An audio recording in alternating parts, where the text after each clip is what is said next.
Hi friends, இன்னைக்கு நம்ம கிச்சன்ல எல்லாரும் வெளியில ரொம்ப ஆசையா வாங்கி சாப்பிடுற வெஜ் ரோல் ரெசிபி தாங்க பார்க்க போறோம். நம்ம கடையில விக்கிற அதே சுவையில ரொம்ப டேஸ்டியா ஈஸியா இதை எப்படி செய்யறதுன்னு பார்க்கலாம்.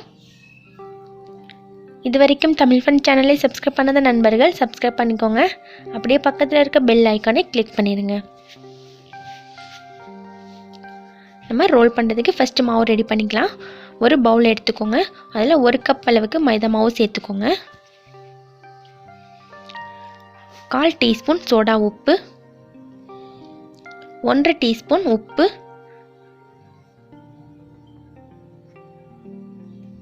2 டேபிள் ஸ்பூன் ஆயில் சேர்த்துட்டு நல்லா மிக்ஸ் பண்ணி விட்டுருங்க.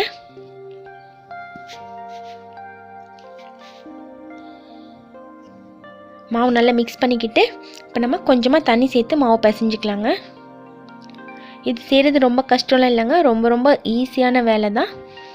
நம்ம கரெக்டாக ஸ்டெப் பை ஸ்டெப்பாக செஞ்சோன்னா ரொம்ப ஈஸியாக வேலை முடிஞ்சிடும்.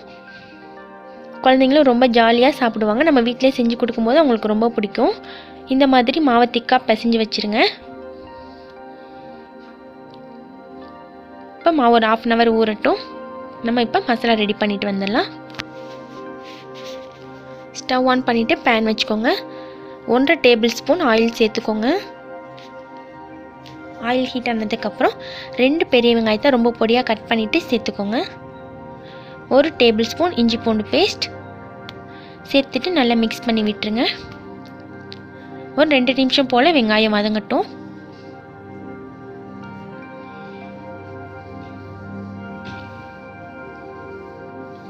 இப்போ இது கூட 1/4 கப் அளவுக்கு பொடியாக கட் பண்ண பீன்ஸ், அப்புறம் 1/4 கப் பொடியாக கட் பண்ண குடமிளகாய், 1/2 கப் அளவுக்கு கேரட்,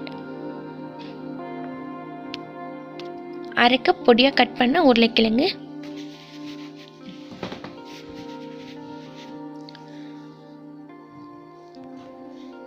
உப்பு 1 டீஸ்பூன், மஞ்சள் தூள் 1/2 டீஸ்பூன் சேர்த்துட்டு நல்லா மிக்ஸ் பண்ணி விட்டுருங்க. இப்போ நான் இது கூட சிக்கன் மசாலா ஆட் பண்ண போகிறேன். சிக்கன் மசாலா ஆட் பண்ணனாலும் பரவாயில்ல. நான் 1/2 tablespoon chicken masala add பண்ணியிருக்கேங்க. சேர்த்திங்கன்னா வாசனையும் டேஸ்ட்டும் நல்லாயிருக்கும். சேர்த்துட்டு இந்த மாதிரி நல்லா மிக்ஸ் பண்ணி விட்டுருங்க. மிக்ஸ் பண்ணிவிட்டு நம்ம க்ளோஸ் பண்ணி வச்சிடலாங்க. ஒரு 3 நிமிஷம் போல் இந்த காய்கறிகள்லாம் வேகட்டும். ஸ்டவ் வந்து சிம்மில் வச்சுருங்க. இப்போ 3 நிமிஷத்துக்கு அப்புறம் ஓப்பன் பண்ணி பார்க்கலாம். இப்போ காய்கறியில் நல்லா வதங்கி வந்திருக்கு. இப்போ இது கூட 1/2 டீஸ்பூன் சில்லி சாஸ் சேர்த்துக்கிறேன். 1/2 டேபிள் ஸ்பூன் அளவுக்கு டொமேட்டோ சாஸ் சேர்த்துக்கிறேங்க. பொடியாக கட் பண்ண புதினா இலைகள், ரொம்ப பொடியாக கட் பண்ண கொத்தமல்லி இலைகள் சிறிதளவு எல்லாத்தையும் சேர்த்துட்டு நல்லா மிக்ஸ் பண்ணி விட்டுருங்க. ஸ்டவ் வந்து ஒரு 2 நிமிஷம் போல் சிம்மில் இருந்தால் போதும். அதுக்கப்புறமா ஸ்டவ் ஆஃப் பண்ணிவிட்டு இந்த மிக்சிங்கை நல்லா ஆற வச்சிடலாம். இப்போ மிக்சிங் ஆறிட்டு இருக்கட்டும்.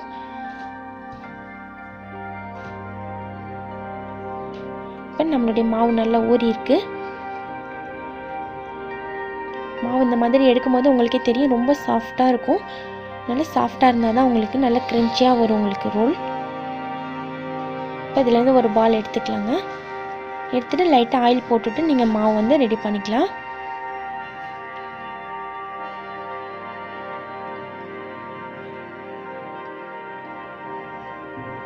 இந்த மாதிரி கொஞ்சம் ஓவல் ஷேப் வர மாதிரி ரோல் பண்ணிடுங்க.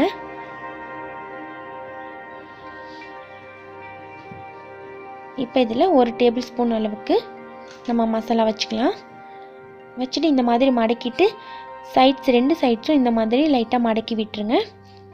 வச்சுட்டு இந்த மாதிரி நம்ம லைட்டாக ரோல் பண்ணிங்கன்னா சூப்பராக வந்துடும். அவ்வளோதாங்க. இப்போ இதை இந்த மாதிரி லைட்டாக கையில் ப்ரெஸ் பண்ணி விட்டுருங்க. உருட்டுனீங்க அப்படின்னா நல்ல ரோலிங் ஆயிரும். இப்போ இதே மாதிரி எல்லாத்தையுமே ரெடி பண்ணி வச்சுக்கோங்க. ஒரு பவுலில் 3 முட்டை சேர்த்துக்கலாங்க.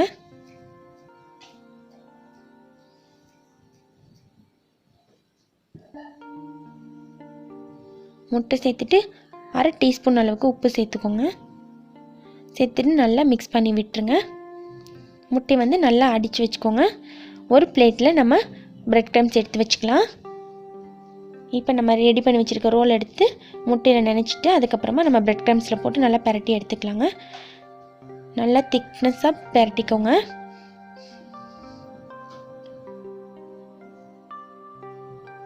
அவ்வளோதாங்க. இதே மாதிரி எல்லாத்தையுமே பரட்டி எடுத்து வச்சுக்கோங்க.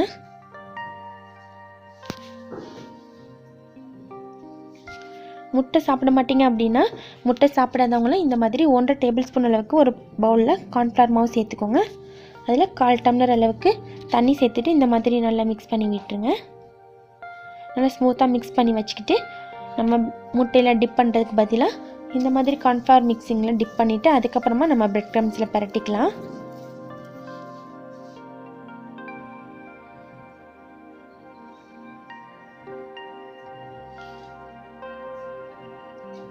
அவ்வளோதாங்க. இதே மெத்தடில் நீங்கள் எல்லாத்தையுமே செஞ்சு சாப்பிடலாம். இதுவும் ரொம்பவே டேஸ்டியாக இருக்கும். நம்ம பேனில் ஆயில் நல்லா ஹீட் பண்ணிவிட்டு ஆயில் நல்லா ஹீட் ஆனதுக்கப்புறமா மீடியம் ஃப்ளேம்லேயே வச்சுட்டு நம்ம ரெடி பண்ணி வச்சுருக்க ரோல்ஸ்லாம் வந்து ஃப்ரை பண்ணிக்கலாங்க. ஒரு சைடு செவந்ததுக்கப்புறமா இந்த சைடு திருப்பி போட்டுக்கோங்க.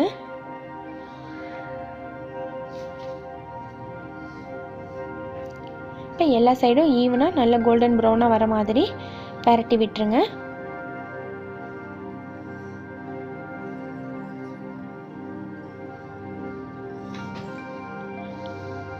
அவ்வளோதாங்க. சூப்பரான சுவையான ரொம்ப ஈஸியாக டேஸ்டியாக நம்ம பேக்கரி ஸ்டைலில் வெஜ் ரோல் ரெசிபி நம்ம வீட்டிலேயே ரெடி பண்ணிட்டோங்க. இதே மாதிரி நீங்களும் உங்கள் வீட்டில் இருக்க குழந்தைங்களுக்கு செஞ்சு கொடுங்க. ரொம்பவே ஜாலியாக என்ஜாய் பண்ணி சாப்பிடுவாங்க. இந்த வீடியோ உங்களுக்கு பிடிச்சிருந்துச்சுன்னா மறக்காமல் லைக் பண்ணி உங்கள் ஃப்ரெண்ட்ஸுக்கும் ஷேர் பண்ணுங்கள். தேங்க்யூ.